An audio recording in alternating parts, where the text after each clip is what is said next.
కాస్త ప్రొద్దునే రాగి జావ తాగటం, ప్రొద్దునే ఓట్స్ పాలల్లో కలుపు తీసుకోవటం, ఇలాంటి మంచి పనులు కొంతమంది చేస్తూ ఉన్నారు. కానీ ఓట్స్ తీసుకోవటం అనేది, రాగి జావ తీసుకోవటం అనేది ఆరోగ్యానికి ఏమీ హాని కాదు. మీరు ఈ రెండిటి అలవాట్లు చేసుకోవటం ద్వారా మీకు ఆరోగ్యానికి మేలు జరుగుతుంది. ఎలాగో తెలుసా? మీ చేత ఇడ్లీ దోశలు, పూరీ పెసరట్లు మానిపించాయి రాగి జావ, ఓట్స్. ఇవి తీసుకునేవారు, అవి తినరు. మరి ఓట్స్లో, రాగి జావలో ముఖ్యంగా పోషకాలు ఇవన్నీ ఉంటాయి.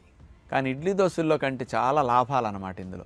ఎందుకంటే ఇడ్లీ దోశలు వెళ్తే ఉప్పు నూనె వెళ్తాయి, రాగి జావ ఓట్స్లో ఉప్పు వెళ్ళదు, నూనె వెళ్ళదు. ప్రొద్దునే ఆడవారు ఎంతో కష్టపడి చెయ్యాలి.